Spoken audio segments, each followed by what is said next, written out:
Let me pretend I have to be. Here's what I would say. At the moment, partisanship has risen to new heights. And we have in Illinois classic exemplars of both sides of the aisle. I'm a Democrat. I'm pro-labor. I'm a Republican. I'm pro-business. Look at the campaigning. You know, the adverts for Quinn, a man of the people. You know, that's the sort of thing you would expect from a Democrat. Brady, you know, I'm going to have no tax cuts, no tax increases. All right, this isn't expected. Who is the candidate who's talking about the economy? Who is the pro-economy candidate? Because one problem with those two perspectives is they assume that in any economy, if you've got labor but no capital, you can function. Or if you've got capital but no labor, you can function. And you don't have to study economics very deeply to realize that to produce anything, you need both capital and labor. We need pro-economy candidates who understand that our economy is a very, very complex unit, and the interdependence between capital and labor is really critical. And we need to think about which of these we need to invest more in. We need to think about strengthening those ties, not assuming that to some extent they're substitutes. And I think this is probably the most frightening part of what has been going on right now in the last several months. This a complete lack of understanding about how the economy functions. And I find it very frightening because the Institute of Government and Public Affairs every 2 years has a new legislative conference. And the legislators are encouraged to listen to a number of perspectives. People come and talk about social problems, talk about taxation. And Bill Tester from the Federal Reserve Bank of Chicago and I, last time, went down to talk about the economy.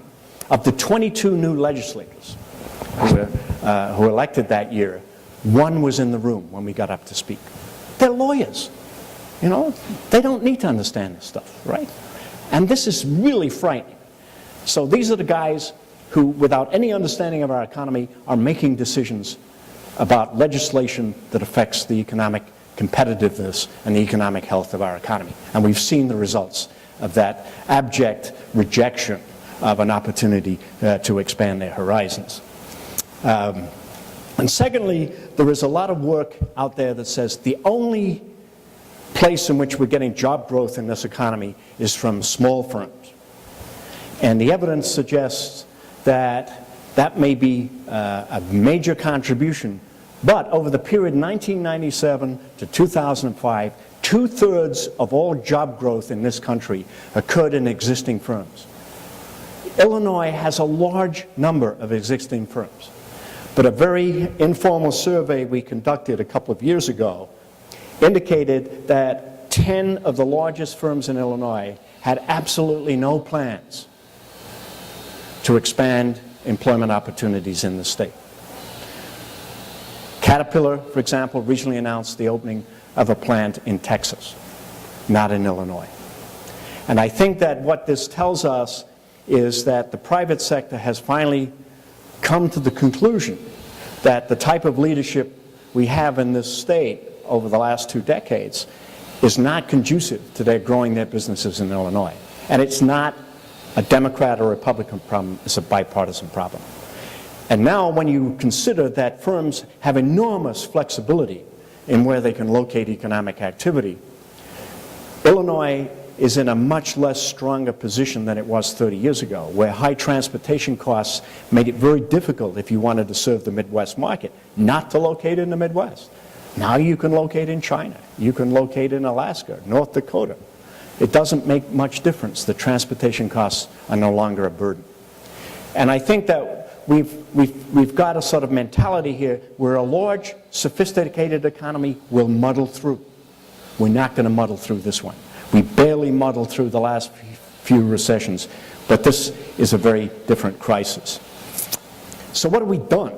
What's come out of Springfield? Well, we have indicted 2 former governors, and I think for a few weeks at least, Illinois was #1 in terms of corruption per capita, and then New Jersey arrested a whole bunch of people, and as their state's attorney said, you know, in Illinois, they just sent around one squad car. We had to hire 2 school buses. So we're not even number 1 in corruption per capita. We've accumulated $13 billion in our current account debt and $80 billion in pension liabilities. And these are enormous issues. We perform triage rather than taking bold steps. And I think it's very, very clear that none of us has any confidence that either side has any wisdom in terms of coming up with some fresh ideas, fresh perspectives, or even to recognize that we have a major league problem. And it's very clear that our state's fiscal condition is tied to 2 very important issues. One, the policies that we've enacted, and secondly, our fiscal capacity. And the latter one is very important. The last time we changed the state's taxing system was in the 1970s. In the 1970s, manufacturing contributed 36% of our state's gross product. You know what it contributes now? 12%. We don't tax services. So we're taxing, and we have a tax structure which is based on an economy which has disappeared. And it is no wonder that our fiscal capacity is so constrained. Some colleagues in the Institute of Government who are part of something we call the Fiscal Futures Project recently presented to President Hogan the following set of information in terms of looking at the magnitude of the problem and some broad solutions. And basically what they said, what happens if we borrow? That just makes the problem worse. And that's sort of a classic, let's put it off on the future generations. Let's grow. Optimistically, if we added 10% to our current take in terms of income and sales tax, that would add about $1.8 billion. But where would that growth come from? One option is business starts expanding. But as I think I hopefully suggested to you, that's not likely to come very soon or very rapidly, and certainly not at the level of 10%. If we increase the income tax rate by 1%, that will add somewhere between 2.5 and 3 billion. Increasing the sales tax to expand it to services will raise about another 3.6 billion. And then if we cut spending by 10%, the Brady proposal, that would generate about 3.4 billion.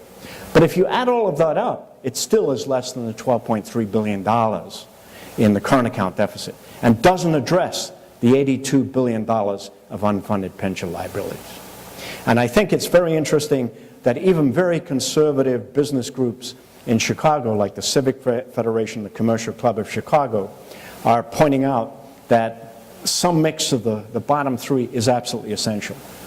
But increasingly, the focus is we just don't trust the legislature, and until they address that issue, nobody is really going to get behind any proposal for future tax increases. Looking at the performance of our economy, you can see that with the green line, we underperform in terms of growth rates the national economy, which is the blue line, year by year by year. And since 19